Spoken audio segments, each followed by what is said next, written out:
क्या आपको लगता है कि दुबई सिर्फ तेल की वजह से अमीर है? अगर हाँ, तो हो सकता है आप आधी सच्चाई ही जानते हो। आज जानेंगे कि आखिर दुबई इतना अमीर कैसे बना।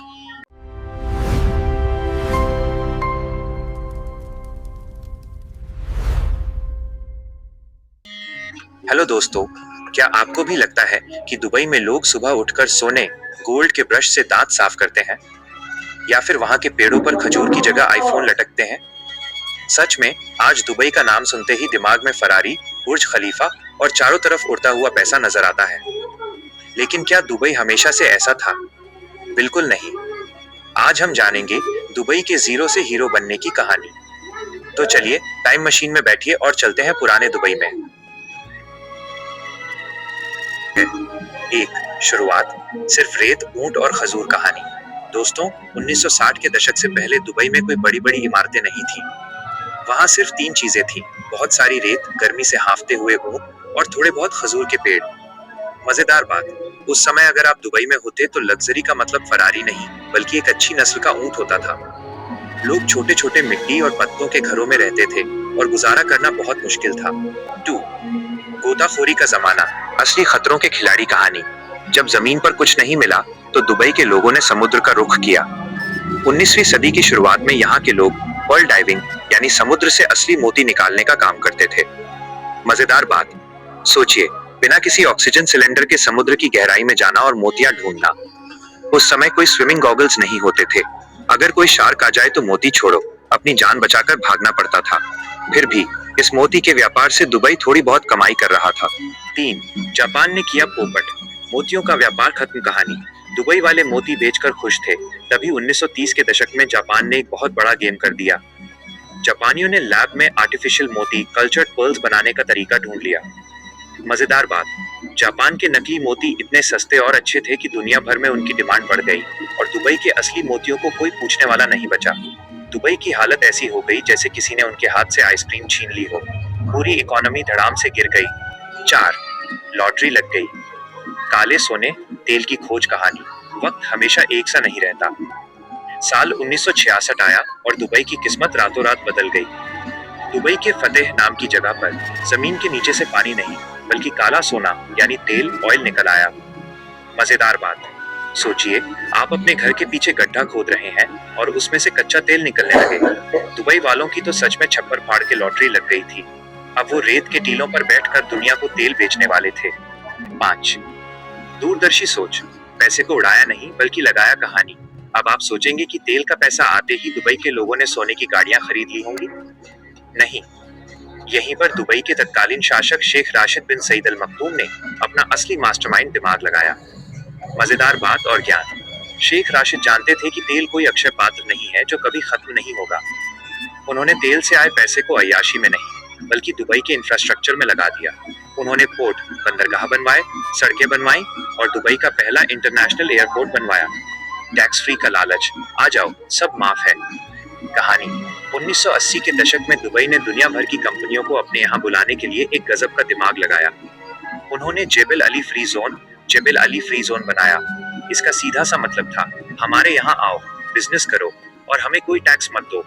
मजेदार बात, पूरी दुनिया में जहाँ सरकारें टैक्स के नाम पर लोगों का खून चूस रही थी, दुबई ने कहा, टैक्स, ये क्या होता है? आप तो बस पैसा बनाओ।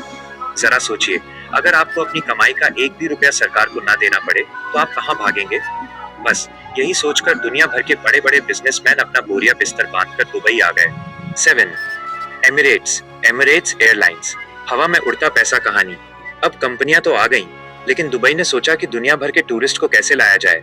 1985 में दुबई ने सिर्फ 2 किराए के हवाई जहाजों से अपनी खुद की एयरलाइन शुरू की, एमिरेट्स।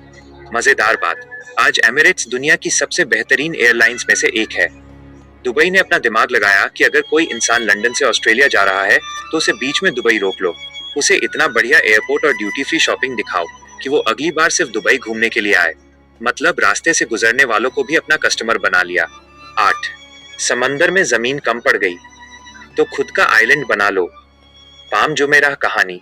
2000 का दशक आते आते दुबई में टूरिस्ट्स की भीड़ लग गई, लेकिन एक प्रॉब्लम हो गई। उनके पास सिर्फ 72 किलोमीटर का समुद्र तट बीच था जो भर चुका था। मजेदार बात, अब आम इंसान होता तो बोलता, भाई जमीन खत्म, अब घर जाओ। लेकिन दुबई वालों ने कहा, समुद्र में पत्थर डालो और अपनी जमीन खुद बना लो। उन्होंने समंदर के बीचों बीच खजूर के पेड़ के आकार का एक पूरा आइलैंड बना दिया, जिसे हम पाम जुमेरा कहते हैं। सोचिए, इंसान ने समंदर को भी पीछे धकेल दिया ताकि शाहरुख खान जैसे स्टार्स वहां अपना विला खरीद सके। नो। रियल एस्टेट और टूरिज्म। दुनिया की सबसे ऊंची इमारत कहानी। दुबई का एक ही उसूल बन गया, जो भी बनाओ दुनिया में सबसे बड़ा, सबसे ऊंचा या सबसे अनोखा होना चाहिए। उन्होंने दुनिया का एकमात्र 7 स्टार होटल बर्ज अल अरब बनाया, दुनिया का सबसे बड़ा मॉल दुबई मॉल बनाया, और फिर 2010 में खड़ी कर दी दुनिया की सबसे ऊंची इमारत बुर्ज खलीफा। मजेदार बात, दुबई का आर्किटेक्चर ऐसा है जैसे कोई छोटा बच्चा माइनक्राफ्ट गेम में अनलिमिटेड मनी चीट कोड लगाकर जो मर्जी बना रहा हो। आज लोग बुर्ज खलीफा के सामने खड़े होकर फोटो खिंचवाने के लिए लाखों रुपए खर्च करके दुबई जाते हैं। 10 आज का दुबई, तेल गया तेल लेने। कहानी। दोस्तों, आपको जानकर हैरानी होगी कि आज दुबई की कुल कमाई जीडीपी में तेल का हिस्सा 1% से भी कम है। आज दुबई की कमाई टूरिज्म, रियल एस्टेट, एविएशन और फाइनेंशियल सर्विसेज से होती है। मजेदार बात, अगर आज दुबई का सारा तेल सूख भी जाए तो भी दुबई वालों की सेहत पर कोई फर्क नहीं पड़ेगा। उनकी फरारी ऐसे ही दौड़ती रहेगी और उनके रोलेक्स की घड़ियां ऐसे ही चमकती रहेंगी। यहाँ आपका टेक्स्ट है। तो दोस्तों, ये थी दुबई की कहानी, एक उजड़े हुए रेगिस्तान से लेकर दुनिया के सबसे लग्जरी शहर बनने तक की। ये कहानी हमें सिखाती है कि अगर आपके पास सही सोच और विजन हो तो आप रेत से भी सोना निकाल सकते हैं। अगर आपको ये वीडियो पसंद आया हो और कुछ नया सीखने को मिला हो तो वीडियो को लाइक करें, अपने दोस्तों के साथ शेयर करें। और हाँ, ऐसी ही गजब की जानकारियों के लिए आपके अपने चैनल ग्लोबल चक्रव्यूह को सब्सक्राइब करना बिल्कुल ना भूलें। मिलते हैं अगले वीडियो में, तब तक के लिए जय हिंद।